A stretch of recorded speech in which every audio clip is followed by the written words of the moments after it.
गोल nation's leading institute. Hello student, welcome back once again. जैसा कि हम लोगों ने एनटीए के दिए हुए नीट के प्रैक्टिस पेपर को स्टार्ट किया था सॉल्व करना, उसमें आपको सेट 1 और सेट 2 सक्सेसफुली हमने आपको समझाया था। बहुत सारे स्टूडेंट ने बहुत अच्छे तरीके से इसको समझा भी, बहुत अच्छे स्टूडेंट को लाभ भी हो रहा है। आप भी यहाँ पे सीखने की कोशिश करेंगे। आप देखिए, हम लोग देखते हैं सेट 3 का। ओके, बहुत आसान क्वेश्चन इसमें से है नीट में, लेकिन आने लायक क्वेश्चन है। ठीक है, आप देखिए सबसे पहले जो यहाँ पे सेट 3 का जो दिया हुआ है क्वेश्चन, वो 5 नंबर आपको दिया हुआ है ऑर्गेनिक केमिस्ट्री से। इतना आसान क्वेश्चन है और नीट के लेवल का है। आ सकता है कि the artificial sweetener that has the highest sweetness value in comparison to cane sugar. आपको यहां पे देखोगे एनसीईआरटी में डेटा दिया हुआ है कि सुक्रोलोज जो होता है वो केन शुगर के रिस्पेक्ट में कितने टाइम ज्यादा होता है स्वीट। यहां पे इसका जो स्वीटनेस वैल्यू होता है 600 टाइम्स। ओके, यहां पे सुक्रोलोज जो होता है वो 600 टाइम्स ज्यादा यहां पे स्वीटनेस रखता है केन शुगर के रिस्पेक्ट में। उसके बाद जहां तक एस्पार्टेम की बात करें तो एस्पार्टेम कितना टाइम्स होता है? एस्पार्टेम होता है ओनली 100 टाइम्स। ठीक है, तो एस्पार्टेम का जो स्वीटनेस होता है वो होता है 100 टाइम्स ज्यादा होता है केन शुगर के रिस्पेक्ट में। उसके बाद हम लोग बात करते हैं सैक्रिन की। तो सैक्रिन का जो स्वीटनेस होता है वो कितना होता है?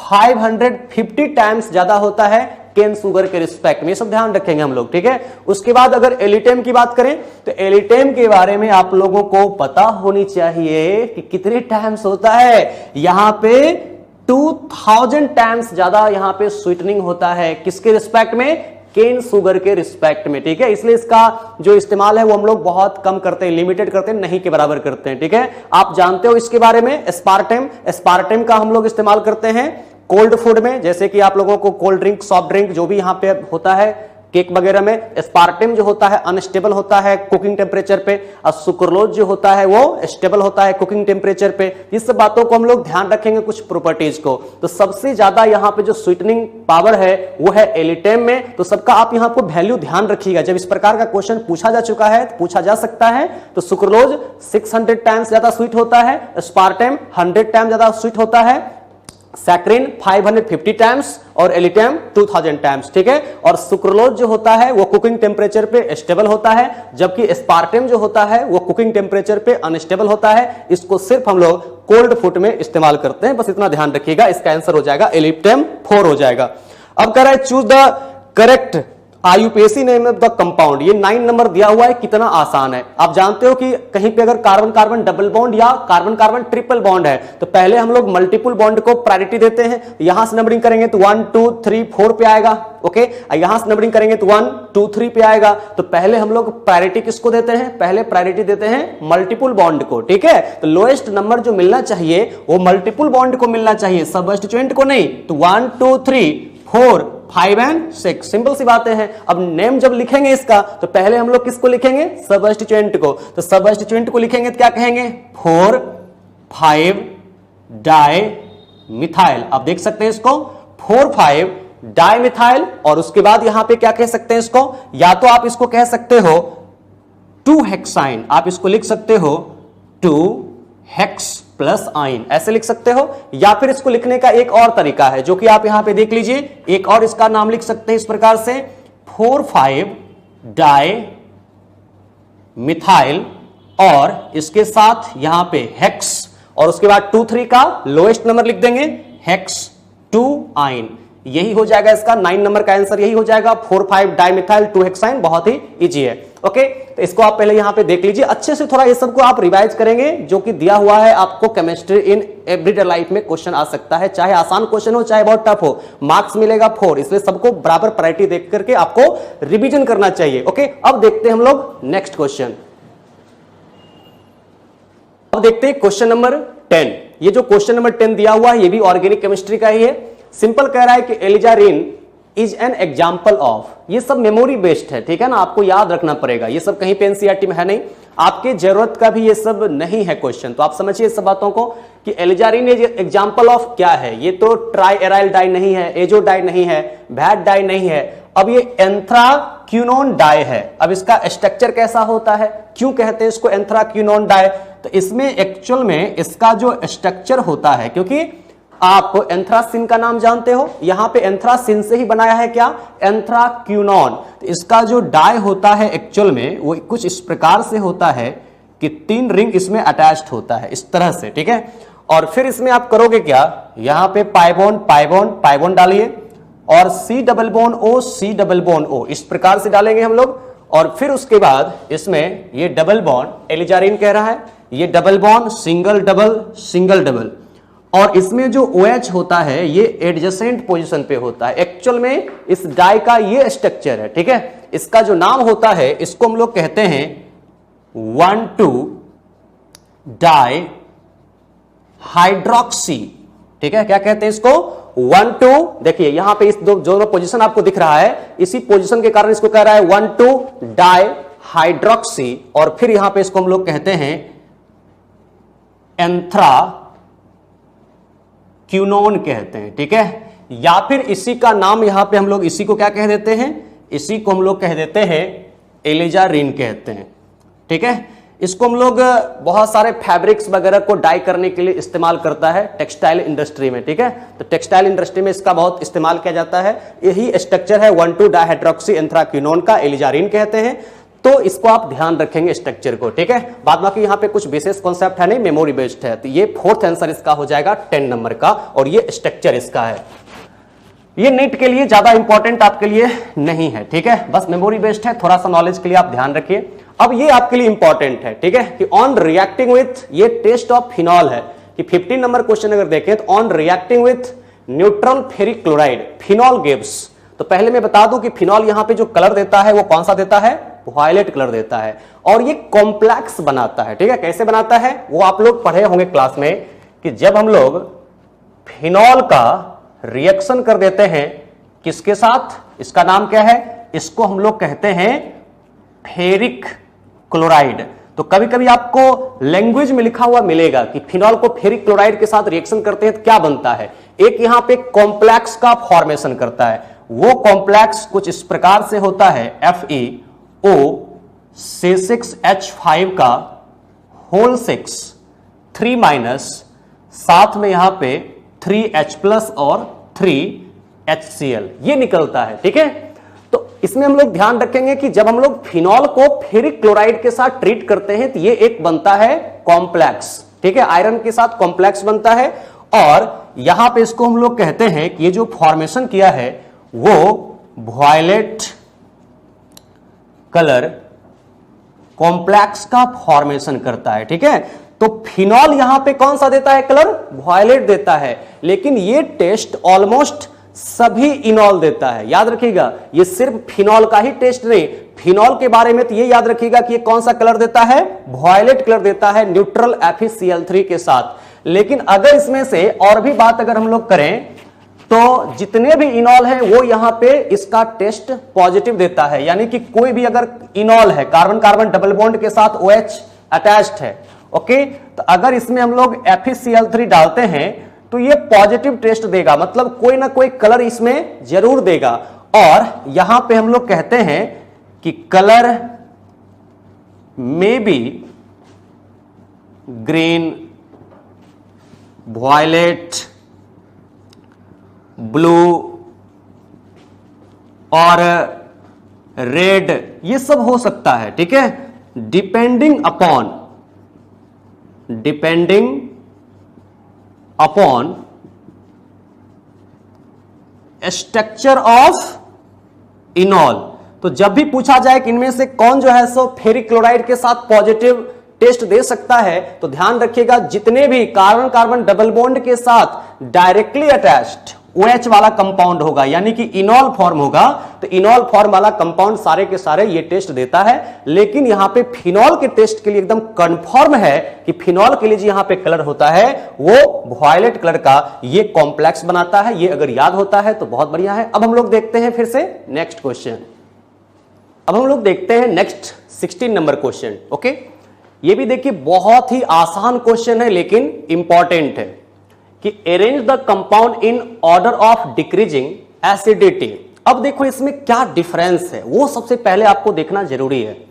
इसमें सल्फर के साथ अटैच्ड हाइड्रोजन है, इसमें सल्फर के साथ अटैच्ड हाइड्रोजन है, इसमें ऑक्सीजन के साथ है, इसमें भी ऑक्सीजन के साथ है। आप जानते हो कि टॉप टू बॉटम जब आप मूव करते हो तो टॉप टू बॉटम जैसे ही आप मूव करोगे ग्रुप में, तो टॉप टू बॉटम जाने के बाद एसिडिक स्ट्रेंथ क्या होता है, इंक्रीज करता है। ठीक है, तो इसमें हम लोग कहते हैं कि S और H के बीच में बॉन्ड लेंथ इंक्रीज करते जाता है, बॉन्ड डिसोसिएशन एनर्जी घटते जाता है। आप जो पढ़ते हो इनऑर्गेनिक में भी कि जैसे जैसे हम लोग टॉप टू बॉटम जाते हैं, H2O, H2S, H2SE, H2TE, top to bottom जाने पे एसिडिक स्ट्रेंथ क्या होता है, बढ़ता है। उसी प्रकार से HF, HCl, HBr, HI top to bottom जाते हैं, सबसे ज्यादा एसिडिक कौन होता है, HI, HBr, HCl, HF। तो जब भी आपको ऐसा दिया हुआ है, ऑक्सीजन ऊपर है, नीचे यहां पे सल्फर है, तो जैसे से टॉप टू बॉटम जाएंगे एसिडिक स्ट्रेंथ बढ़ेगा। ये तो क्लियर हो गया कि फर्स्ट एंड सेकेंड दोनों ज्यादा एसिडिक होगा compare to third and fourth. ये तो क्लियर है क्योंकि यहां भी सल्फर के साथ एसिडिक हाइड्रोजन है, यहां भी सल्फर के साथ एसिडिक हाइड्रोजन है, यहां ऑक्सीजन के साथ है, यहां ऑक्सीजन के साथ है। तो पहले तो देख लीजिएगा जब भी एक ग्रुप का दिया हुआ है तो टॉप टू बॉटम जाने के बाद एसिडिक स्ट्रेंथ इंक्रीज करता है। एक पीरियड में भी लेफ्ट टू राइट जाते हैं तो इलेक्ट्रोनेगेटिविटी बढ़ने के कारण वहां पे लेफ्ट टू राइट जाने पे भी हाइड्रा एसिड का एसिडिक स्ट्रेंथ बढ़ता है और ग्रुप में भी टॉप टू बॉटम बढ़ता है। अब देखिए इसमें डिफरेंस क्या है, इसमें आपको जो दिख रहा है, अब इसमें सेकंड वाले में क्या दे रहा है, 2 क्लोरीन दे रहा है। 2 क्लोरीन यहां पे कौन सा इफेक्ट लगाएगा, -I। इसमें सिर्फ 1 क्लोरीन है जो कि लगा रहा है -I। ये तो क्लियर हो गया। सबसे ज्यादा यहां पे एसिडिक कौन होगा, सेकंड हो जाएगा, सेकंड हो जाएगा सबसे ज्यादा एसिडिक। उसके बाद कौन होगा, फर्स्ट। सेकंड के बाद हो जाएगा फर्स्ट। उसके बाद अब देखिए यहां पे अब थर्ड एंड फोर्थ दोनों में ऑक्सीजन के साथ अटैच्ड है एसिडिक हाइड्रोजन। अब इसमें डिफरेंस क्या है, फिर से आप कहते हो यहां पे कौन सा ग्रुप लगा हुआ है, -I ग्रुप लगा हुआ है। ओके, यहां पे +I ग्रुप लगा हुआ है। तो इसमें हम लोग कहेंगे अब फर्स्ट के बाद हो जाएगा थर्ड और सबसे कम एसिडिक इसमें से कौन होगा, 4 होगा। तो ये एसिडिक स्ट्रेंथ का ऑर्डर हो जाएगा आपको 16 नंबर क्वेश्चन में। बहुत आसान है। आप जानते हो कि हम लोग क्या कहते हैं, acidic strength directly proportional, -I -M, inversely proportional, +I +M। लेकिन अगर सेंट्रल एटम जो दिया हुआ है वो अगर एक ग्रुप का है तो टॉप टू बॉटम जाने पे एसिडिक स्ट्रेंथ बढ़ता है। ओके, ये सिंपल सी बातें हैं। अब यहां पे देखिए नेक्स्ट आपको कह रहा है कि urea can be detected by, urea को किससे हम लोग डिटेक्ट करते हैं। ठीक है, तो सबसे पहले मैं बता दूं बेंडिक टेस्ट। बेंडिक टेस्ट हम लोग जो जनरली करते हैं वो किसके डिटेक्शन के लिए करते हैं, तो बेंडिक टेस्ट जो किया जाता है उसके बारे में मैं बताऊं, एलिफैटिक एल्डिहाइड के लिए किया जाता है। जैसा कि मैंने आपको बताया था सेट 1 में भी, ठीक ना। तो अगर हम लोगों से पूछा जाता है कि बेंडिक टेस्ट किसके लिए करते हैं, ठीक ना, तो आराम से इसको हम लोग कह सकते हैं कि बेंडिक टेस्ट जो यहां पे डिटेक्शन करेगा वो करता है एलिफैटिक एल्डिहाइड के लिए। ये एरोमेटिक एल्डिहाइड ये टेस्ट नहीं देता है बेंडिक टेस्ट, और कीटोन भी जनरली नहीं देता है, कुछ कुछ एक्सेप्शनल है वो देता है। ठीक है, बाद बाकी यहां पे नहीं ही देता है। आगे के सेट में दिखाएंगे आपको कि कौन कौन सा कीटोन ऐसा है जो कि बेंडिक टेस्ट देता है, कुछ कुछ एक्सेप्शनल है। In general aliphatic aldehyde. Molisch test किसके डिटेक्शन के लिए है, तो मोलिस टेस्ट जो होता है ये होता है कार्बोहाइड्रेट के लिए। ठीक है, ये कार्बोहाइड्रेट के लिए होता है। उतना डिटेल में आप लोगों को पढ़ना है मेडिकल कॉलेज में जाकर के। ठीक है, बाद में कि यहाँ पे आपको सिंपल ध्यान रखना है कौन कौन सा टेस्ट देता है। निनहाइड्रिन टेस्ट जो यहाँ पे होता है ये भी यहाँ पे डिटेक्शन करने के लिए है। किसका, ये जो होता है ये प्रोटीन देता है। ठीक है, ये प्रोटीन के लिए टेस्ट है। और बायूरेट टेस्ट जो है ये भी प्रोटीन के लिए ही होता है। लेकिन यहाँ पे urea can be detected by कह रहा है, तो यूरिया या फिर आपको प्रोटीन का भी बायूरेट टेस्ट किया जाता है। तो यहां पे जब कह रहा है कि urea can be detected by, तो इसमें हम लोग बायूरेट टेस्ट में हम लोग इसका इस्तेमाल करते हैं। बायूरेट टेस्ट के द्वारा क्या होता है बताते हैं आपको, बायूरेट टेस्ट में कैसे हम लोग इसको पता करते हैं। लेकिन बायूरेट टेस्ट से हम लोग प्रोटीन को या पेप्टाइड बॉन्ड को भी डिटेक्ट करते हैं। ठीक है ना, तो कहीं पे अगर रहे बायूरेट टेस्ट से हम लोग प्रोटीन को डिटेक्ट कर सकते हैं कि नहीं, तो यस, पेप्टाइड बॉन्ड को भी डिटेक्शन किया जाता है बायूरेट टेस्ट से, और यूरिया को तो डिटेक्शन करेंगे ही। तो इसको आप लिख लीजिएगा, बेंडिक टेस्ट एलिफैटिक एल्डिहाइड के लिए, मोलिस टेस्ट कार्बोहाइड्रेट के लिए, निनहाइड्रिन टेस्ट होता है प्रोटीन के लिए, बायूरेट टेस्ट भी होता है प्रोटीन के लिए, और यूरिया के लिए तो है ही। अब देखो आप कैसे यहां पे होगा, आंसर तो हो गया डी।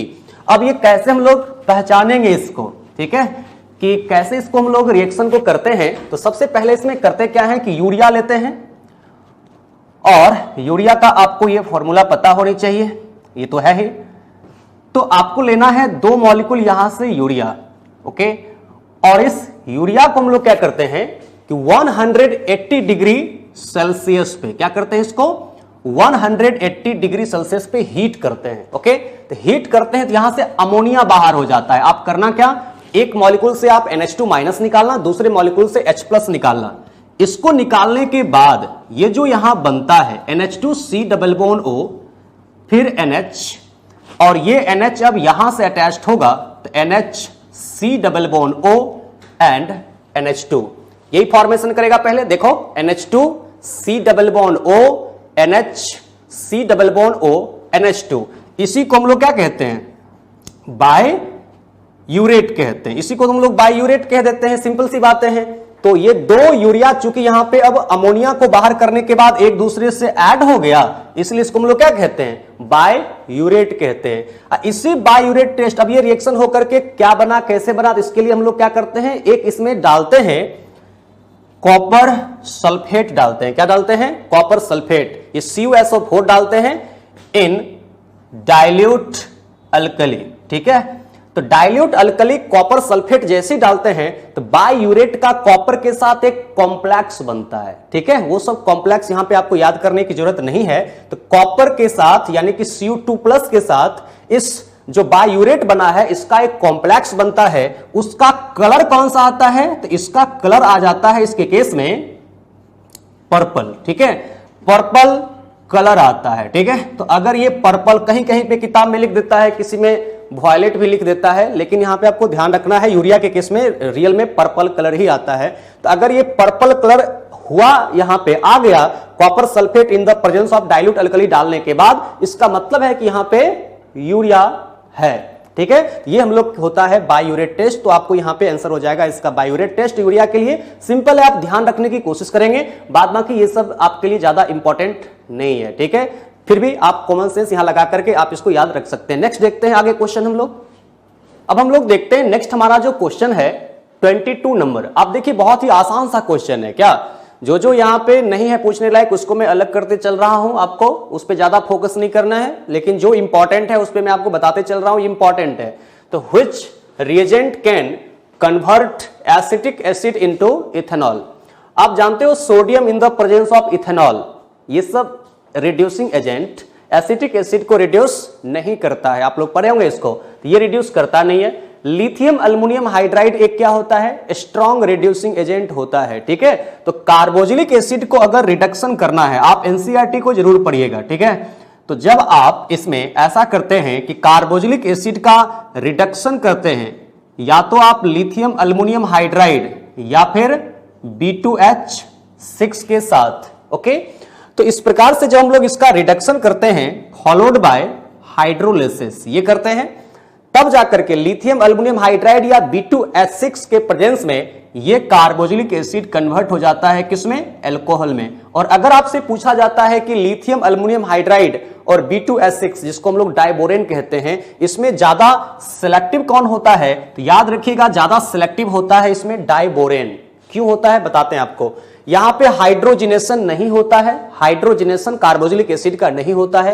SN+HCl आप जानते हो कि ये नाइट्रो को कन्वर्ट करता है एमीन में, रिडक्शन नहीं होता है। इसका आंसर कौन हो जाएगा, सेकंड हो जाएगा, ठीक है। इस तरीके से हम लोग कर सकते हैं इसका रिडक्शन। तो ध्यान रखेंगे जब हमको कार्बोक्सिलिक एसिड का रिडक्शन अगर दिया हुआ है तो लिथियम अल्युमिनियम हाइड्राइड के द्वारा, तो ये फॉर्मेशन कर देगा इसके केस में क्या, CH3CH2OH। जितना कार्बन आपको दिया हुआ है 1 और 2 कार्बन है, उतने कार्बन का बन जाएगा डायरेक्ट कार्बोक्सिलिक एसिड। 1 स्टेप में रिडक्शन करके हम लोग कन्वर्ट कर सकते हैं, ठीक है। या फिर आपको ऐसा भी दे सकता है CH3COOH। एक और रिड्यूसिंग एजेंट मैं अपनी तरफ से लिख देता हूं कि B2H6 फॉलोड बाय हाइड्रोलिसिस, ये भी हो सकता है। तो B2H6 भी कार्बोक्सिलिक एसिड को रिड्यूस करता है, एनसीईआरटी में देखोगे तो ये दोनों रिड्यूसिंग एजेंट जहां पे दिया होगा तो कार्बोक्सिलिक एसिड को रिड्यूस करके कन्वर्ट करता है किसमें, कार्बोक्सिलिक एसिड को रिड्यूस करके कन्वर्ट करता है प्राइमरी अल्कोहल में, प्राइमरी अल्कोहल का फॉर्मेशन करता है। लेकिन याद रखिएगा इस रिएक्शन में कभी भी ऐसा होता है, पूछाएगा कि मोस्ट सिलेक्टिव कौन होता है कार्बोक्सिलिक एसिड को रिड्यूस करने के लिए, तो मोस्ट सिलेक्टिव रिड्यूसिंग एजेंट इसका जो होता है most selective reducing agent for reduction of carboxylic acid B2H6 होता है। ज्यादा प्रेफर इसी को कहते हैं। क्यों करते हैं, इसका कारण है कि अगर आपको वहां पे पढ़ोगे तो लिखा हुआ मिलेगा कि नाइट्रो वगैरह को ये रिड्यूस नहीं करता है, ठीक है। जैसे आप यहां पे N double bond O, coordinate bond O, ये सब यहां पे ले लेते हो ना, तो अगर आप लिथियम अल्युमिनियम हाइड्राइड ले लोगे तो लिथियम अल्युमिनियम हाइड्राइड लोगे तो वो NO2 को भी रिड्यूस कर देगा, NH2 में कन्वर्ट कर देगा और कार्बोक्सिलिक एसिड को भी कर देगा। लेकिन आप लेते हो अगर B2H6 फॉलोड बाय हाइड्रोलिसिस, ये सब ले लेते हो, तो ये एक सिलेक्टिव होता है जो कि कार्बोक्सिलिक एसिड को तो रिड्यूस करता है बट नाइट्रो को, हेलो को, ईस्टर को, ये सब को रिड्यूस नहीं करता है, ठीक है। इसलिए यहां पे हम लोग ज्यादा प्रेफर करते हैं किसको, डाइबोरेन को या बोरेन को करते हैं। या फिर मान लीजिए ऐसा कोई कंपाउंड आपको दिया हुआ है जिसमें कि यहां पे ये C double bond O and COOH, इसको अच्छे से अगर हम लोग लिखें, एक और तरीका है इसको लिखने का, आपको लिखेगा BH3 in the presence of tetrahydrofuran followed by hydrolysis. आपको इतना से मतलब नहीं ऑब्जेक्टिव क्वेश्चन बनाने के लिए, आप देख लीजिए, आपको सिंपल देखना है अगर BH3 है या इसका डाइमर B2H6 है तो ईस्टर को रिड्यूस नहीं करता है, नीचे क्या है, ईस्टर है। जैसे एक और तरीका से इसको लिख देता हूं, CH3 C double bond O NO, और यहां पे ऐसा कंडीशन दिया जिसमें कि ये रिंग है और इसके साथ C डबल बॉन्ड OOH है, ओके। तो अगर आप यहां पे लिथियम अल्युमिनियम हाइड्राइड लोगे तो वो तो ईस्टर को भी रिड्यूस कर देगा, कार्बोक्सिलिक एसिड को रिड्यूस कर देगा। मेरा मन है कि सिर्फ कार्बोक्सिलिक एसिड का रिडक्शन हो बट ईस्टर का रिडक्शन नहीं हो। तो इसके कंडीशन में ऐसा होता है कि जो डाइबोरेन होता है वो ईस्टर का रिडक्शन करता नहीं है, तो ये कार्बोक्सिलिक एसिड का रिडक्शन करके क्या बना देता है, प्राइमरी अल्कोहल बना देता है, बात खत्म हो गया। उसी प्रकार से यहां पे देखेंगे तो यहां पे भी क्या होगा, ईस्टर का रिडक्शन नहीं होगा, तो ये ईस्टर अपनी जगह पे सही सलामत रहेगा।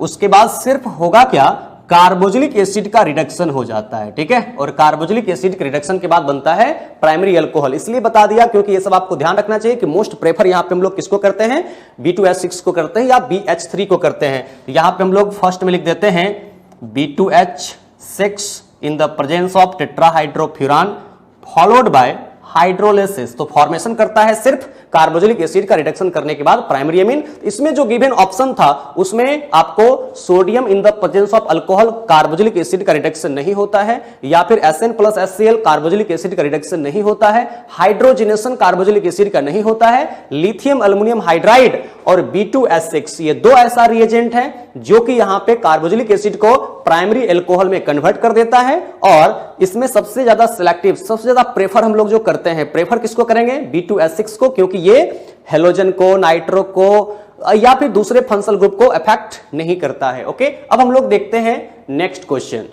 अब हम लोग देखते हैं नेक्स्ट क्वेश्चन है हमारा 23, ओके।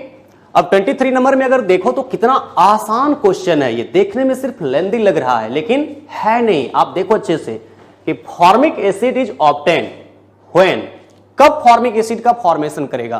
तो आप लोगों को पढ़ाया है, आप लोग पढ़े होंगे बिल्कुल, calcium acetate is heated with concentrated H2SO4, यानी कि ड्राई डिस्टिलेशन है।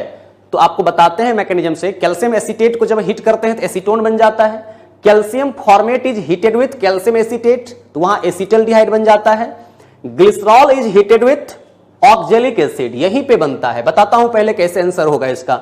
एसिटल्डिहाइड को जब आप ऑक्सीडाइज करोगे K2Cr2O7 in the presence of sulphuric acid, वो क्या है, स्ट्रॉन्ग ऑक्सीडाइजिंग एजेंट है। तो स्ट्रॉन्ग ऑक्सीडाइजिंग एजेंट के प्रेजेंस में एसिटल्डिहाइड डायरेक्ट कन्वर्ट हो जाएगा एसिटिक एसिड में, लेकिन कह रहा है यहां पे कि क्या बनना चाहिए, फॉर्मिक एसिड। इसका आंसर होगा रियल में third, glycerol is heated with oxalic acid at 373 kelvin, यानी कि 100 डिग्री सेल्सियस। पहले मैं उस ऑप्शन को बता देता हूं, ठीक है। तो इस ऑप्शन को देखें, थर्ड ऑप्शन को कैसे बनेगा फॉर्मिक एसिड। तो ग्लिसरॉल, ग्लिसरॉल किसको कहते हैं, पहले आप ग्लिसरॉल का स्ट्रक्चर बना लीजिए। तो ग्लिसरॉल का स्ट्रक्चर होता है ये, इसी को हम लोग क्या कहते हैं, ग्लिसरॉल कहते हैं। इस ग्लिसरॉल का रिएक्शन करना है किससे, ऑक्जेलिक एसिड से। ऑक्जेलिक एसिड का स्ट्रक्चर आप पहले बना लीजिए, OH C double bond O, C double bond O OH। इसको हम लोग क्या कहते हैं? इसको कहते हैं हम लोग ऑक्जेलिक एसिड कहते हैं, ठीक है। और ये जो है इसको हम लोग कहते हैं ग्लिसरॉल कहते हैं। ओके, ऐसे बना लिया। अब देखो इसमें होगा क्या, ग्लिसरॉल में ये कौन सा ग्रुप है? अल्कोहलिक ग्रुप है। और ऑक्जेलिक एसिड में कौन सा ग्रुप है? कार्बोक्सिलिक एसिड का ग्रुप है। तो पहले इसमें जो होता है एक्चुअल में वो होता है कौन सा रिएक्शन? एस्टरिफिकेशन हो जाता है, ठीक है। तो यहां पे होता है पहले एस्टरिफिकेशन। तो एस्टरिफिकेशन में आप क्या जानते हो? कार्बोक्सिलिक एसिड से OH माइनस निकलता है और अल्कोहल से क्या निकलता है? H प्लस निकलता है। यानी कि जैसे आप इसको हीट करते हो तो हीट करने के बाद वाटर यहां से बाहर होगा और वाटर जब बाहर हुआ तो वाटर बाहर होने के बाद क्या बना? जो यहां पे बचा उसको आप लिख दीजिए। तो CHOH एंड CH2OH ऐसा बचा और यहां पे C डबल बॉन्ड O के साथ ऐड हो गया, वाटर बाहर हो जाएगा। इसके बाद C डबल बॉन्ड O के साथ क्या हो गया? OH हो गया। इसका नाम हम लोग क्या कहेंगे? ये अब देखिए ये ईस्टर बन गया ना, इधर C डबल बॉन्ड OR। इसको हम लोग कहते हैं, इसको हम लोग क्या कहते हैं? इसको हम लोग कहते हैं ग्लिसराइल, ग्लिसराइल मोनो ऑक्जिलेट कहते हैं, ठीक है। इसको कहते हैं ग्लिसराइल मोनो ऑक्जिलेट। ओके, और फर्दर इसको हीट करते हैं। लगभग टेम्परेचर यहां पे रखना पड़ता है 100 से 110 डिग्री सेल्सियस। इसलिए यहां पे देख रहे हो 373 केल्विन आपको दे दिया है। अब हीट करोगे तो देखो डिकार्बोक्सिलेशन हो जाता है। आप लोग जानते हो यहां पे ये क्या है? इसके केस में आप देखोगे तो ये जो एसिडिक हाइड्रोजन आपको दिख रहा है, तो जैसे इसको 100 से 110 डिग्री सेल्सियस पे हीट करते हैं ये H प्लस यहां से निकलेगा, ये डिकार्बोक्सिलेशन होता है। और डिकार्बोक्सिलेशन जब होगा तो ये जो H निकला H प्लस जो निकला वो H प्लस को आप यहां पे ऐड कर दीजिए। कहां पे? ये CO माइनस, ये जो इलेक्ट्रॉन को एक्सेप्ट कर रहा है। तो जैसे हीट करते हैं तो डिकार्बोक्सिलेशन होता है और डिकार्बोक्सिलेशन होने के बाद जो बनता है उसको पहले आप इसमें मेंशन कर दीजिए। तो CHOH नीचे CH2OH ये अपनी जगह पे है और ये क्या हुआ? O C double bond O और H ये बन गया इसके केस में। अब आप इसको देखिए और इसमें बाहर क्या हुआ? बाहर हुआ इसके केस में कार्बन डाइऑक्साइड, ठीक है। ये डिकार्बोक्सिलेशन होता है। इसका अगर हम लोग नाम देखें है तो अभी भी ग्लिसराइल। इसको सिंपल हम लोग क्या कह सकते हैं? इसका नाम जो हो जाएगा इसको कहते हैं ग्लिसराइल, ग्लिसराइल मोनोफॉर्मेट कहते हैं। ये ईस्टर है लेकिन अभी एक ही कार्बन है, इसको फॉर्मेट कहते हैं। इसको कहते हैं ग्लिसराइल मोनोफॉर्मेट। क्या बोलते हैं इसको? ग्लिसराइल मोनोफॉर्मेट कहते हैं। अब फर्दर इसका क्या करते हैं? हाइड्रोलिसिस करते हैं। तो जैसे ही आप इसका फर्दर हाइड्रोलिसिस करोगे तो इसको आप ब्रेक कर लीजिए H प्लस OH माइनस, यानी कि ये बाहर हो गया।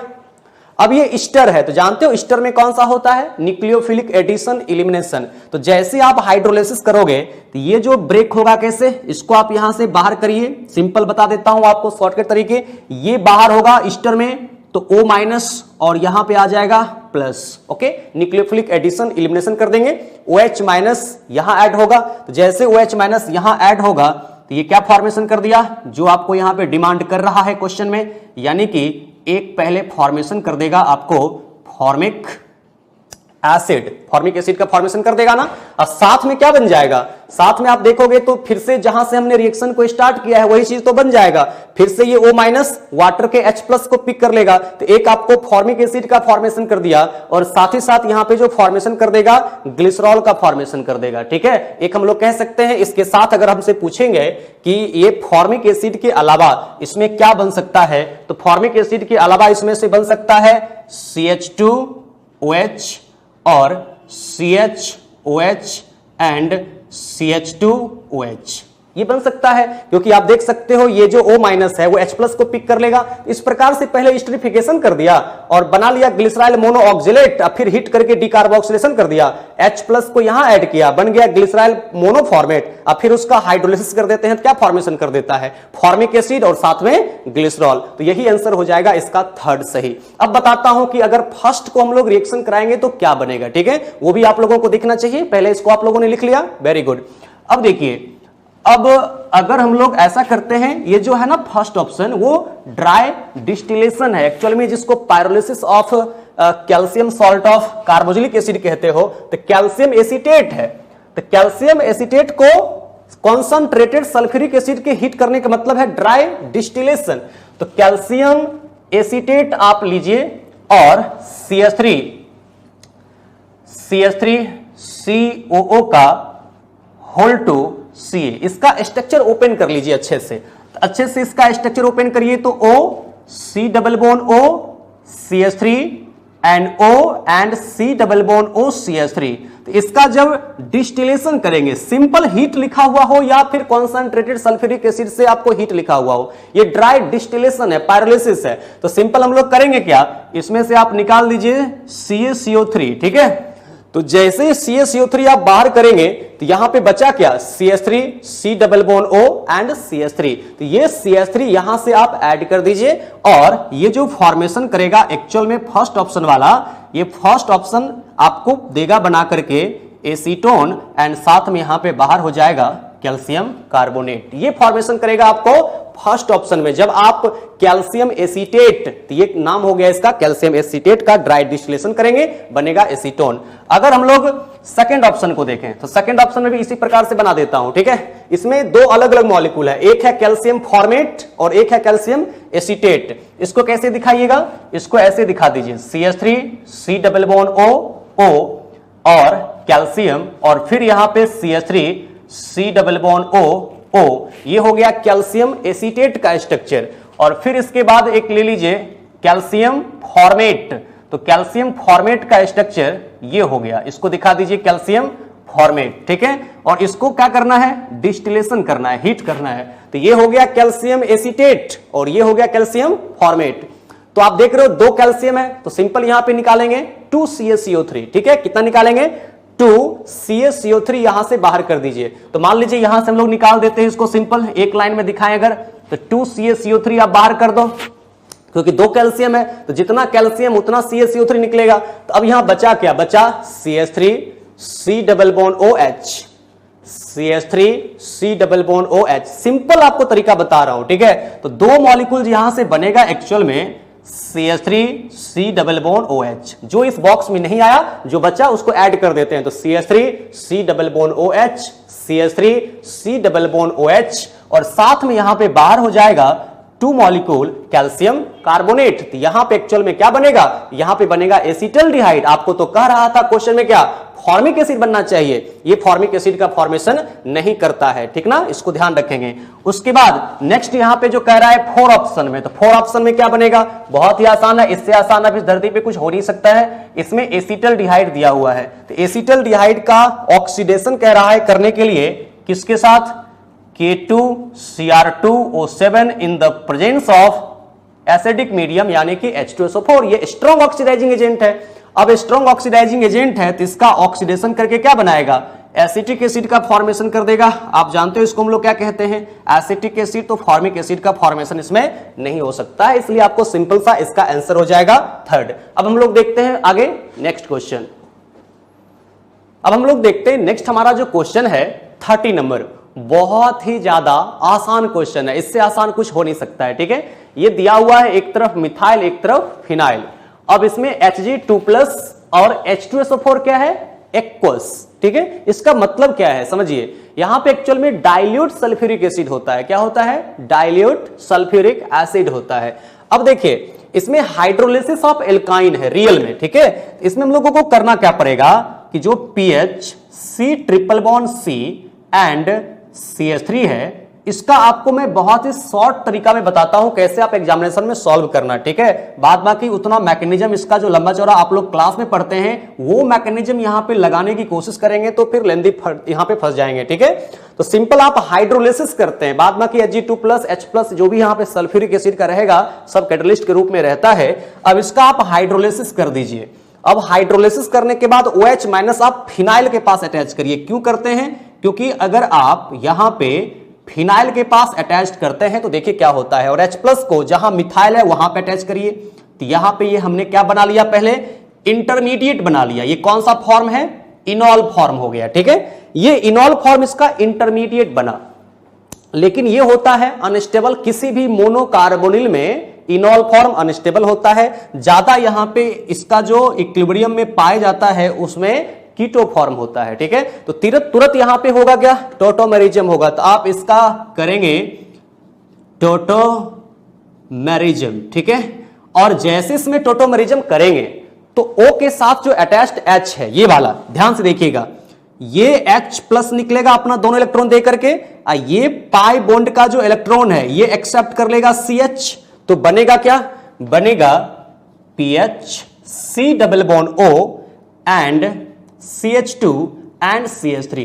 तो अगर देखिए जहां पे पीएच है वहां पे हमने बगल में OH को अटैच किया, यानी उसी कार्बन पे जिस पे पीएच है वहां पे OH अटैच किया, तो आफ्टर द टोटोमेरिज्म जो C डबल बॉन्ड O बना, वो C डबल बॉन्ड O इस फिनाइल के साथ क्या हो रहा है, कंजुगेटेड हो रहा है, डबल सिंगल डबल कंजुगेटेड हो रहा है। इसलिए यहां पे हम लोग क्या करेंगे, जहां पे जिस कार्बन पे फिनाइल है वहां पे अटैच करेंगे। बाद बाकी मैकेनिज्म से उतना मत जाइए, वहां पे बहुत सारे तरीका मिलेगा, उतना लेंथी फंसोगे तो यहां पे दिक्कत होगा। आपको कम टाइम में समझना है जल्दी, तो सिंपल ध्यान रखिए, जहां पे फिनाइल के साथ कंजुगेटेड हो रहा है मोर स्टेबिलिटी होगा उसका, इसलिए यहां पे हम लोग बना ले रहे हैं। ठीक है, अब इसका जो आंसर हो गया वो हो गया कौन सा, ए हो गया। ठीक है, एकदम बिल्कुल जो समझते हैं उसको आप ध्यान रखिए। ठीक है, बाद बाकी उसको साइंस समझने के लिए आप लोग कॉलेज में समझेंगे अच्छे तरीके से, जो भी रहेगा। यहां पे आप सिंपल इसको समझिए कि जो फिनाइल के साथ अटैच कार्बन है वहां पे OH को अटैच करेंगे और ये इनॉल फॉर्म इंटरमीडिएट बना, वो होता है अनस्टेबल, टोटोमराइज करके फॉर्मेशन करेगा कीटो फॉर्म। तो C डबल बॉन्ड O जो बना वो फिनॉल के साथ, फिनाइल के साथ कंजुगेटेड है, इसलिए वही बनेगा इसका मेजर प्रोडक्ट, यानी कि आंसर कौन सा हो जाएगा,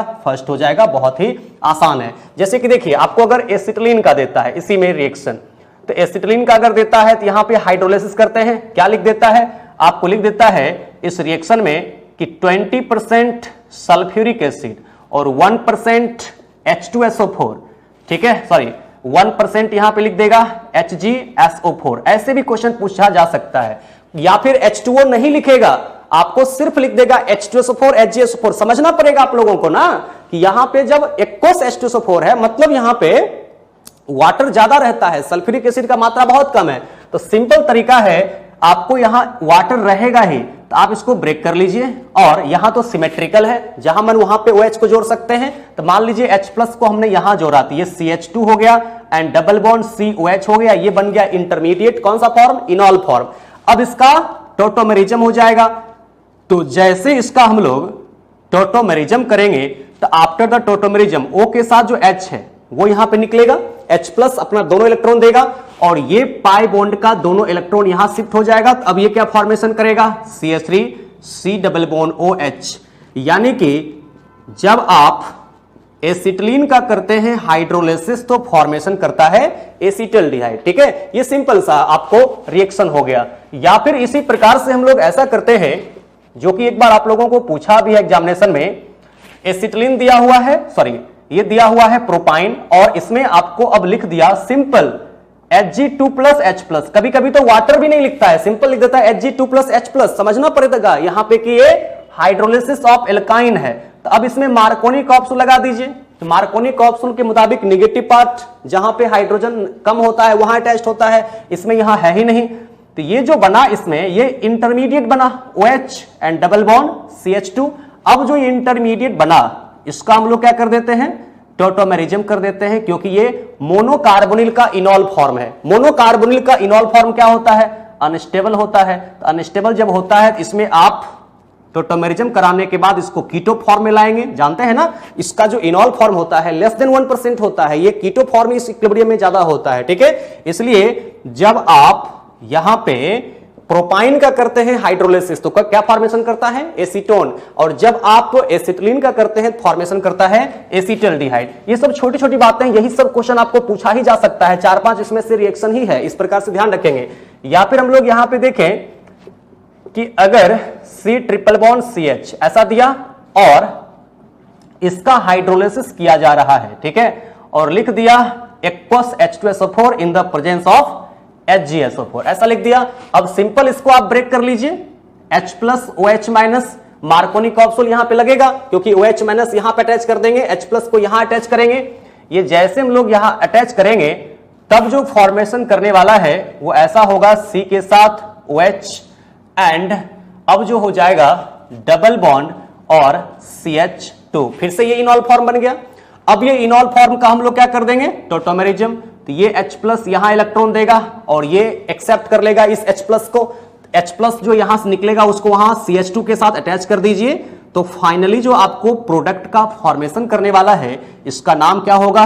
इसका नाम होता है एसीटोफिनोन कहते हैं। तो सबका नाम भी ध्यान रखिए, सबका रिएक्शन ध्यान रखिए। यही अगर इस टॉपिक से पूछा, यही 4-5 रिएक्शन को पूछ सकता है जो कि मैंने आपको डिस्कस किया है, यही सब पूछ सकता है। अब देखिए the molecular formula of diphenyl methane, ये कह रहा है, ये फार्मूला है इसका।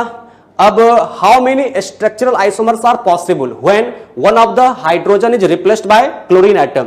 सबसे पहले हम लोग यहां पे करते क्या है वो देखिए। सबसे फर्स्ट इसमें जो ये दिया हुआ है sp3 हाइब्रिडाइज्ड कार्बन, तो जानते हो इसमें होगा क्या कि अगर हम लोग Cl2 in the presence of HNu reaction कराते हैं तो मैकेनिज्म कौन सा होगा? Free radical substitution reaction. वो कहां होगा? इस sp3 कार्बन पे होगा। तो जैसे sp3 कार्बन पे हम लोग करते हैं क्लोरीनेशन, तो फ्री रेडिकल सब्स्टिट्यूशन रिएक्शन होने के बाद सबसे पहले तो यही बनेगा, ठीक है। तो ये बनेगा सबसे पहला, एक बन गया। अब इसका कह रहा है स्ट्रक्चरल आइसोमर्स बनाने के लिए अलग अलग पोजीशन पे। तो अब हम लोग एक इसका पोजीशन चेंज करते हैं। देखिए कैसे, एक यहां पे अटैच करते हैं तो दूसरा जो स्ट्रक्चर इसका बनेगा जहां ये CH2 है उसके रिस्पेक्ट में इसका आप स्ट्रक्चरल आइसोमर्स जब बनाने की कोशिश करते हैं तो वही एक ही क्लोरीन है, एक ही बार क्लोरीनेशन करना है, दोबारा नहीं करना है। तो उसी क्लोरीन को एक बार यहां अटैच कर सकते हैं तो दूसरा स्ट्रक्चरल आइसोमर्स ये बन सकता है। उसके बाद तीसरा जो स्ट्रक्चरल आइसोमर्स बनेगा इसका वो यहां पे इसके रिस्पेक्ट में अटैच करेंगे। तो अब देखिए ये यहां पे ऐसा हुआ, एक क्लोरीन यहां अटैच्ड हो गया, एक इसका तीसरा स्ट्रक्चर हो गया। अब देखिए नेक्स्ट स्ट्रक्चर और क्या बन सकता है? नेक्स्ट इसका स्ट्रक्चर ऐसा हो सकता है कि इस CH2 के रिस्पेक्ट में अब जो ये रिंग है इसके रिस्पेक्ट में हमने कहां अटैच किया? पारा पे। तो ये 4 बन गया। देखो ये 1, ये 2, ये 3, ये 4। अब और बन सकता है क्या? नहीं बन सकता है। क्यों नहीं बन सकता है? सुनो ध्यान से। एक बार यहां तो अटैक कर ही दिया। कह रहा है क्या कि द मॉलिक्यूलर फार्मूला ये how many structural isomers are possible when one of the hydrogen is replaced. मात्र एक ही हाइड्रोजन को रिप्लेस करना है क्लोरीन से। तो ऐसे सिचुएशन में एक बार क्लोरीन को यहां लगाया, वो अलग हो गया, इसके रिस्पेक्ट में एक बार ऑर्थो पे लगाया। तो ध्यान दोगे जो ये ऑर्थो है यही वो ऑर्थो है, जो ये ऑर्थो है वही ये ऑर्थो है। उसके बाद एक बार मेटा पे लगाया इसके रिस्पेक्ट में यहां पे, तो जो ये मेटा पोजीशन है वही ये है। तो चाहे एक क्लोरीन को यहां लगाओ चाहे यहां लगाओ, आइडेंटिकल हो जाएगा। उसके बाद जो ये पोजीशन है वही ये पोजीशन है। कैसे? आप देखो जो ओवरऑल ये रिंग है वही ये रिंग है। तो एक क्लोरीन को चाहे यहां लगाओ चाहे यहां लगाओ चाहे यहां लगाओ चाहे यहां लगाओ, ये चारों पोजीशन आइडेंटिकल है। आप ध्यान से देखिए इस CH2 के रिस्पेक्ट में ये दोनों पोजीशन और ये दोनों पोजीशन आइडेंटिकल है। जितना डिस्टेंस इसके रिस्पेक्ट में इस दोनों का है उतना ही डिस्टेंस इसका है। तो इस एक क्लोरीन को ऑर्थो पे चाहे यहां लगाओ चाहे यहां लगाओ चाहे यहां लगाओ चाहे यहां लगाओ, वो 4 अलग अलग नहीं हुआ, वो आइडेंटिकल हुआ। उसी प्रकार से ये दोनों मेटा का जो डिस्टेंस है इसके रिस्पेक्ट में वही डिस्टेंस इस दोनों मेटा के रिस्पेक्ट में आप देख सकते हो। तो ये दोनों मेटा और ये दोनों मेटा ये चारों आपस में आइडेंटिकल है, ठीक है। जो ये है वही ये है, इसलिए यहां पे सिर्फ हमने एक बनाया। और जो ये पारा है वही ये पारा है, इसलिए हम लोग कहते हैं कि एक बार ऑर्थो पे एक बार मेटा पे एक बार पारा पे। बाद में कि ये पारा आइडेंटिकल, ये दोनों ऑर्थो आइडेंटिकल क्योंकि सेम डिस्टेंस है। ये दोनों मेटा आइडेंटिकल, ये पारा आइडेंटिकल। इसलिए टोटल जिसका कितना हो जाएगा? सिर्फ आपको 4 आंसर होगा, ठीक है। अब हम लोग देखते हैं आगे नेक्स्ट क्वेश्चन। हम लोग देखते हैं क्वेश्चन नंबर 43, ठीक है। बहुत ही आसान सा क्वेश्चन कह रहा है, ठीक है। कह क्या रहा है कि which of the following would be the best यानी कि most reactive nucleophile in the polar medium. Okay, आप जानते हो कि इसमें होगा क्या? पोलर मीडियम कह रहा है यानी कि पोलर प्रोटिक सॉल्वेंट है, ठीक है। तो जैसे आप पोलर प्रोटिक सॉल्वेंट में डालोगे इस न्यूक्लियोफाइल को तो उसका सॉल्वेशन होगा। और आप जानते हो कि सॉल्वेशन जो होता है ना वो सॉल्वेशन डायरेक्टली प्रोपोर्शनल होता है चार्ज, इनवर्सली प्रोपोर्शनल होता है किसका? साइज का। ओके, ये तो होता ही आप जानते हो। तो जैसे हम लोग सॉल्वेशन करेंगे तो साइज चार्ज क्योंकि सब में आइडेंटिकल है, एक यूनिट है, सब में नेगेटिव चार्ज 1 है। लेकिन साइज यहां पे देखो तो गैसियस फेज में जिसका साइज सबसे छोटा होता है उसका सॉल्वेशन सबसे ज्यादा होता है। ठीक है, तो यहां पे हम लोग कहते हैं कि अगर हम लोग साइज देखें तो साइज इन गैस फेज, ठीक है, तो अगर हम लोग गैस फेज में साइज देखते हैं तो आप जानते हो कि सबसे बड़ा साइज किसका है, I माइनस का, उसके बाद Br माइनस का, उसके बाद Cl माइनस का, और सबसे छोटा साइज किसका है, F माइनस का। ये होता है साइज। तो जैसे आप इसको डालोगे सॉल्वेंट में, तो सॉल्वेंट में पोलर प्रोटिक सॉल्वेंट इसका सॉल्वेशन कर देगा, और जिसका साइज छोटा है यानी F माइनस का साइज यहां पे स्मॉलर होता है, तो इसको मल्टीपल लेयर ऑफ सॉल्वेंट इसको क्या करेगा, सराउंड कर लेगा। मतलब जैसे पोलर प्रोटिक सॉल्वेंट है जो हाइड्रोजन बॉन्डिंग सॉल्वेंट है, इसके लोन पेयर के साथ क्या करेगा, लोन पेयर और सॉल्वेंट का जो हाइड्रोजन होगा उसके साथ हाइड्रोजन बॉन्ड वगैरह बना देगा, इसका लोन पेयर अब कम फ्री अवेलेबल होगा। ठीक है, यहां पे हम लोग कहते हैं कि कंटिन्यूअस इसका हाइड्रेशन ज्यादा हो जाएगा क्लोज फिटिंग होने के कारण, और ये बल्कि साइज हो जाता है। जानते हो ना, जिसका साइज गैसियस फेज में सबसे छोटा होता है, गैसियस फेज में जिसका साइज सबसे छोटा होता है उसका एक्वाटिक मीडियम में ज्यादा बड़ा साइज हो जाता है। ठीक है, और आयोडीन है तो आयोडीन माइनस का साइज खुद बिगर है, तो आप जानते हो साइज के इनवर्सली प्रोपोर्शनल होता है। तो गैसियस फेज में जिसका साइज बिगर है उसका सॉल्वेशन बहुत ही पुअर होता है, कम होता है, समझे कि नहीं।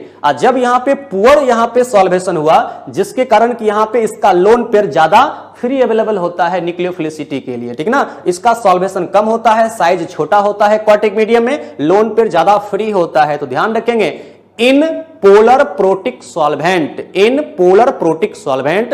टॉप टू बॉटम एक ग्रुप में जाने पे, in polar protic solvent top to bottom एक ग्रुप में जाने में क्या होता है, न्यूक्लियोफिलिसिटी इंक्रीज करता है, बढ़ता है। यानी यहां पे जो आंसर होगा इसका ए होगा, न्यूक्लियोफिलिसिटी सबसे ज्यादा किसका होगा, I माइनस का, क्योंकि सॉल्वेशन यहां फ्लोरीन का सबसे ज्यादा हो रहा है, साइज बल्कि हो जाएगा, लोन पर कम फ्री अवेलेबल होगा, और I माइनस का सॉल्वेशन यहां पे कम हो रहा है क्योंकि साइज बिगर था गैसेस फेज में, तो लोन पर ज्यादा फ्री अवेलेबल होगा, और इसका साइज भी छोटा होगा क्योंकि लेस यहां पे क्या हो रहा है, सॉल्वेशन। ठीक है, तो आपको यहां पे एक बता देता हूं, शॉर्टकट तरीका बता देता हूं, और यहां पे तो आप ध्यान रखना कि इन पोलर प्रोटिक सॉल्वेंट जैसे वाटर में, अल्कोहल में टॉप टू बॉटम जाने पे न्यूक्लियोफिलिसिटी क्या होता है, बढ़ता है। और जानते हो एक बात और, जब तक आपको क्वेश्चन में मीडियम लिखा हुआ नहीं रहेगा, जब तक क्वेश्चन में मीडियम लिखा हुआ नहीं रहेगा तब तक हमको कौन सा मीडियम लेना है, हमको तब तक लेना है पोलर प्रोटिक सॉल्वेंट। एक मैं यहां पे लिख देता हूं कि न्यूक्लियोफिलिसिटी वर्सेस बेसिसिटी, इसको आप यहां पे लिख लीजिएगा कि न्यूक्लियोफिलिसिटी वर्सेस बेसिसिटी ऑर्डर, ये दिया हुआ है। ओके, तो अगर हमको पूछता है न्यूक्लियोफिलिसिटी वर्सेस बेसिसिटी, और सबसे फर्स्ट में आपसे कहता है कि इन गैस फेज, ठीक है, इन गैस फेज, और सेकेंड में यहां से कहता है इन सॉल्वेंट, दोनों का अलग अलग लिखा देता हूं, ध्यान दोगे। तो इन गैस फेज हमेशा न्यूक्लियोफिलिसिटी ऑर्डर इक्वल टू होता है बेसिसिटी ऑर्डर हमेशा, और इन सॉल्वेंट आप जानते हो सॉल्वेंट होता है अलग अलग प्रकार का। तो सबसे पहले यहां पे आपको बता देता हूं, एक सॉल्वेंट जो है वो है पोलर सॉल्वेंट, ऐसा है, और नेक्स्ट जो यहां पे सॉल्वेंट होता है वो क्या होता है, नॉन पोलर सॉल्वेंट। इतना तो आप लोगों को जरूर मालूम होगा कि कौन सा पोलर सॉल्वेंट होता है, कौन सा नॉन पोलर सॉल्वेंट होता है। तो नॉन पोलर सॉल्वेंट में न्यूक्लियोफिलिसिटी का वही ऑर्डर होता है जो बेसिसिटी का ऑर्डर होता है, ठीक है। और पोलर सॉल्वेंट में भी दो प्रकार का सॉल्वेंट होता है। इस दो प्रकार के सॉल्वेंट को हम लोग कैसे डिवाइड करते हैं, एक होता है पोलर प्रोटिक सॉल्वेंट और एक होता है पोलर एप्रोटिक सॉल्वेंट होता है, ठीक है। यह होता है दो प्रकार का सॉल्वेंट। पोलर प्रोटिक सॉल्वेंट में, सॉरी, पोलर एप्रोटिक सॉल्वेंट में ऑलवेज न्यूक्लियोफिलिसिटी का वही ऑर्डर होता है जो बेसिसिटी का ऑर्डर होता है। लेकिन पोलर प्रोटिक सॉल्वेंट में फिर से इसको दो पार्ट में डिवाइड करते हैं और सबसे फर्स्ट में लिखते हैं इन पीरियड, यानी कि left to right. Left to right एक पीरियड में न्यूक्लियोफिलिसिटी का यही ऑर्डर होता है जो बेसिसिटी का ऑर्डर होता है। और सेकंड में यहां पे कह रहा है इन ए ग्रुप। तो इन ए ग्रुप यहां पे क्या होता है, न्यूक्लियोफिलिसिटी का ऑर्डर इनवर्सली प्रोपोर्शनल होता है बेसिसिटी ऑर्डर का। यानी कि आप लोग जानते हो ना, टॉप टू बॉटम जाने पे एक ग्रुप में बेसिक स्ट्रेंथ का ऑर्डर घटता है। तो बेसिक स्ट्रेंथ का ऑर्डर टॉप टू बॉटम जाने पे पोलर प्रोटिक सॉल्वेंट में एक ग्रुप में बेसिक स्ट्रेंथ का ऑर्डर तो घटता ही है ऑलवेज, लेकिन यहां पे ग्रुप में अगर पोलर प्रोटिक सॉल्वेंट की बात करें तो बेसिसिटी घटता ही है, लेकिन न्यूक्लियोफिलिसिटी बढ़ता है। तो मात्र एक ही जगह ऐसा है जहां कि आप देखोगे बेसिसिटी और न्यूक्लियोफिलिसिटी का ऑर्डर क्या होता है, डिफरेंट हो जाता है। तो ये सब बातों को आपको थोड़ा सा ध्यान रखने की आवश्यकता होती है, ठीक है। तो आप इसमें कह सकते हो क्या, ये ध्यान रखोगे सबसे फर्स्ट केस कि in a period from left to right, from left to right, in a period from left to right, nucleophilicity order and basicity order are same either in gas phase or in any solvent. ध्यान रखिएगा, यानी कि क्या होता है, decrease करता है, यानी कि लेफ्ट टू राइट जाने पे डिक्रीज करता है। यानी कि आप ये कह सकते हो एक पीरियड में जाने पे लेफ्ट टू राइट डिक्रीज करता है। ये भी कह सकते हो कि in a period from left to right nucleophilicity order and basicity order are same. यानी कि यहां पे ब्रैकेट में लिख सकते हो, क्या ब्रैकेट में लिख सकते हो, इसमें डिक्रीजेज क्या करता है, डिक्रीज करता है। यानी कि चाहे न्यूक्लियोफिलिसिटी ऑर्डर हो चाहे बेसिसिटी ऑर्डर हो, आप एक याद रखिएगा, कोई भी मीडियम में पूछे, कोई भी मीडियम में हमेशा होगा CH3 माइनस, उसके बाद होगा NH2 माइनस, उसके बाद होगा OH माइनस, उसके बाद होगा अमोनिया, उसके बाद होगा F माइनस। सबसे पुअर बेस और पुअर न्यूक्लियोफाइल कौन सा होगा, वाटर होगा। इसको आप यहां पे ध्यान रखिएगा, ठीक है, इसको ध्यान रखने की आप लोग कोशिश करेंगे। उसके बाद देखिए सेकंड लिख देता हूं, सेकंड इसमें आपको एक और केस लिख देता हूं। हमेशा एक पीरियड में लेफ्ट टू राइट जाने पे क्या होगा, हमेशा एक पीरियड में लेफ्ट टू राइट जाने में चाहे गैस फेज हो, चाहे नॉन पोलर सॉल्वेंट हो, पोलर प्रोटिक सॉल्वेंट हो, चाहे पोलर ए प्रोटिक सॉल्वेंट हो, जो ऑर्डर लिखा हमेशा वही ऑर्डर होगा। लेफ्ट टू राइट हमेशा न्यूक्लियोफिलिसिटी और बेसिसिटी ऑर्डर घटता है। उसके बाद सेकंड में कि इन ए, यहां पे कह सकते हो nucleophilicity order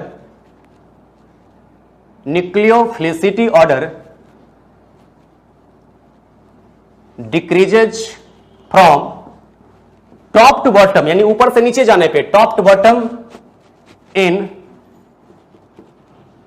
gas phase and in non polar solvent and in polar aprotic solvent, and this trend is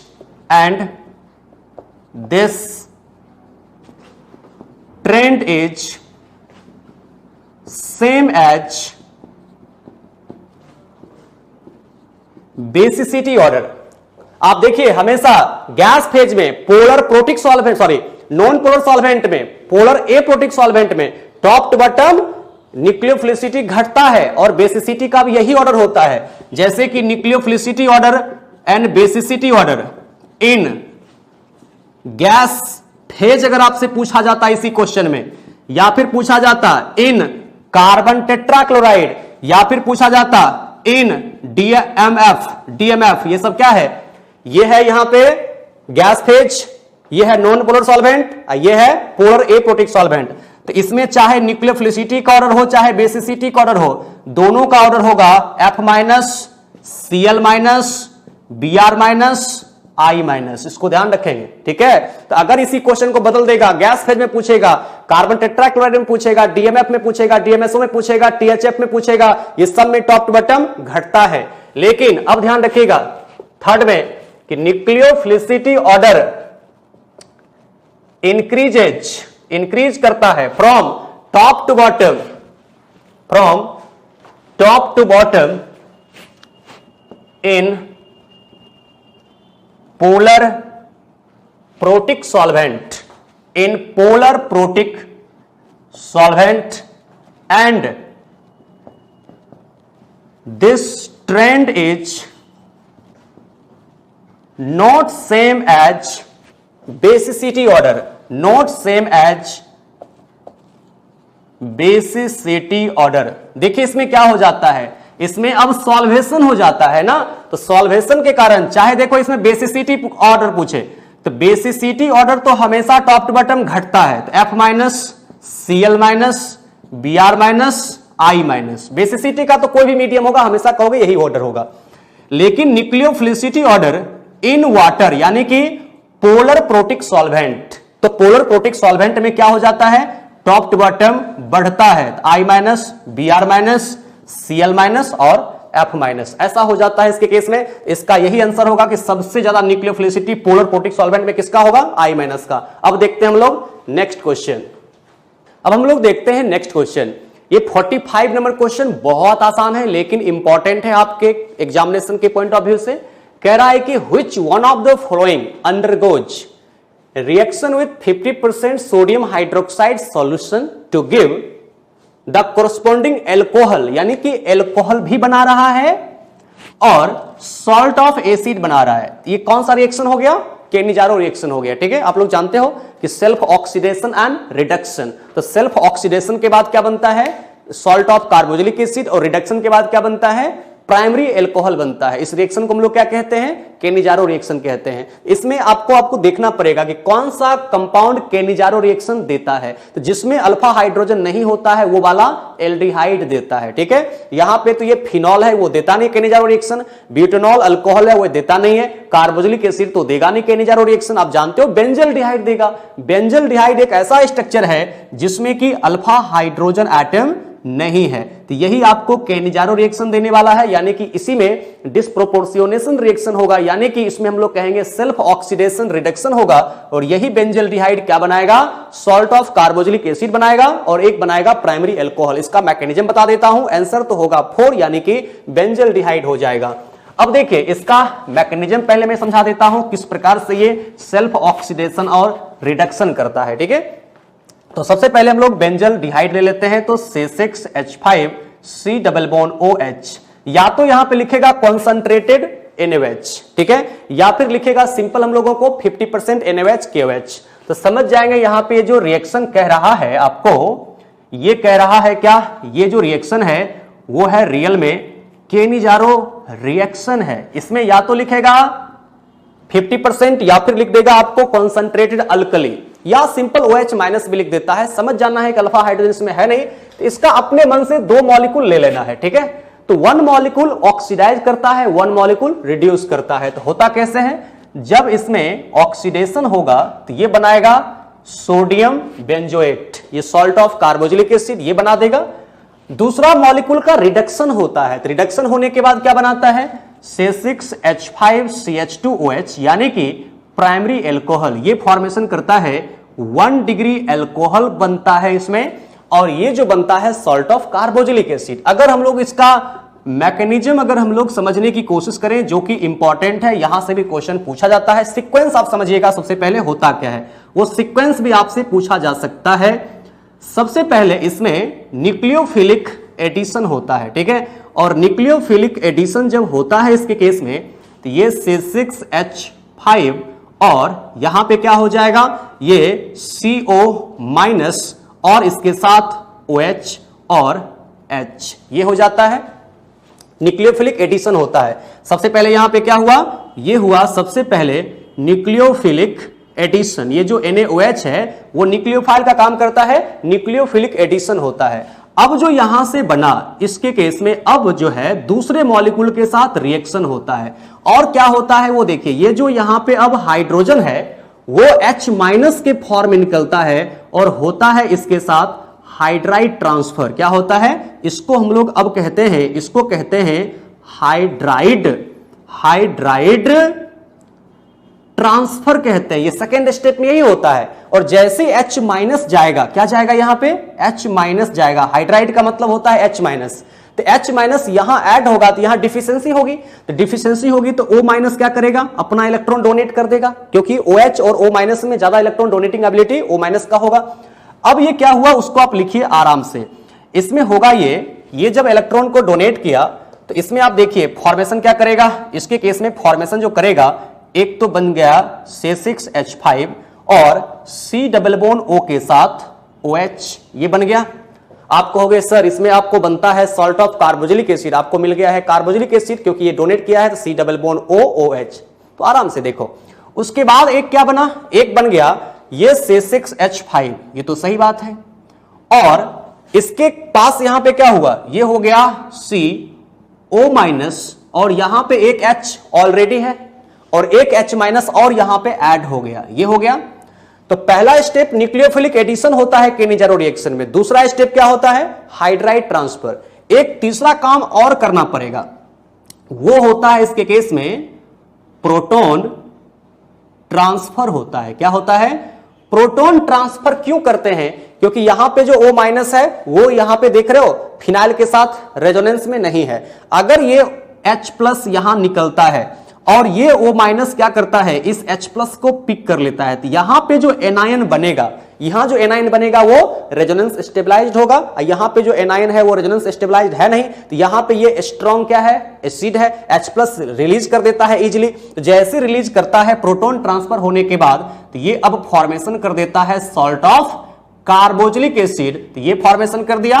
और फाइनली ये जो C6H5 CH2O माइनस था वो H प्लस को पिक कर लेता है, तो फॉर्मेशन कर देता है C6H5 CH2NOH। तो आप देख सकते हो ये एक फॉर्मेशन करता है प्राइमरी एल्कोहल और एक जो फॉर्मेशन करता है उसको हम लोग कहते हैं सॉल्ट ऑफ कार्बोक्सिलिक एसिड। तो ये रियल में केनिजारो रिएक्शन है और कुछ भी नहीं है। तो ये तीन स्टेप याद रखिएगा, सीक्वेंस जरूर याद रखिएगा। इसको पूछा जा सकता है कि पहले न्यूक्लियोफिलिक एडिशन, फिर हाइड्राइड ट्रांसफर, फिर होता है प्रोटॉन ट्रांसफर। अब इसमें एक इंपॉर्टेंट बातें हैं कि कौन इसमें से आरडीएस है, रेट डिटरमाइनिंग स्टेप कौन सा है जो सबसे स्लोएस्ट होगा। तो आप देखो सबसे स्लोएस्ट कौन सा होगा, इसमें ये तो पाई बॉन्ड को ब्रेक करके ऐड हो रहा है, तो पाई बॉन्ड आसानी से ब्रेक हो जाएगा। आप जानते हो यहां पे एसिड बेस रिएक्शन हो रहा है, यानी कि प्रोटॉन ट्रांसफर हो रहा है, तो एसिड बेस रिएक्शन का तो एक्टिवेशन एनर्जी क्या होता है, लो होता है। तो एक्टिवेशन एनर्जी लो होता है तो ये भी फास्ट होगा। यहां पे सिग्मा बॉन्ड को ब्रेक करके यहां पे ऐड कर रहा है, ठीक है, तो ये यहां पे सिग्मा बॉन्ड को ब्रेक कर रहा है यानी कि हाइड्राइड ट्रांसफर कर रहा है, तो इसी को आपको ब्रेक करने में ज्यादा एनर्जी लगेगा, यही होगा क्या, स्लोएस्ट होगा, ठीक है। तो हाइड्राइड ट्रांसफर वाला जो स्टेप होता है इसका वही होता है स्लोएस्ट और ये इसका आरडीएस होता है। तो अगर आरडीएस के बारे में पूछा जाएगा तो कौन सा स्टेप होता है, आरडीएस स्टेप इसका होता है हाइड्राइड ट्रांसफर वाला, यानी कि सेकेंड स्टेप होता है। समझ गए बातों को। तो ये जो एक्चुअल में रिएक्शन था वो केनिजारो रिएक्शन से था, यहां पे देगा आपको बेंजल्डिहाइड।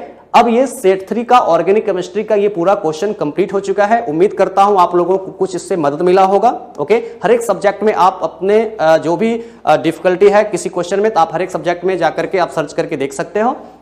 फिर अगले सेट में हम लोग मिलते हैं, तब तक आप खूब अच्छे तरीके से रिवाइज कीजिए, एनसीईआरटी के सारे क्वेश्चन को बनाने की कोशिश कीजिए, ज्यादातर नीट में क्वेश्चन वहीं से आएंगे, ठीक है। ये सब आप बनाते हो, एक्स्ट्रा कुछ नॉलेज मिल ही जा रहा है और डेली आप प्रैक्टिस करोगे, जो भी इन टेक्स्ट क्वेश्चन दिया हुआ है, एक्सरसाइज में दिया हुआ है, ठीक है। अच्छे तरीके से मूड फ्रेश करके पढ़ना है, स्वस्थ रहिए, प्रसन्न रहिए, ओके, अच्छे से पढ़ाई कीजिएगा। Thank you.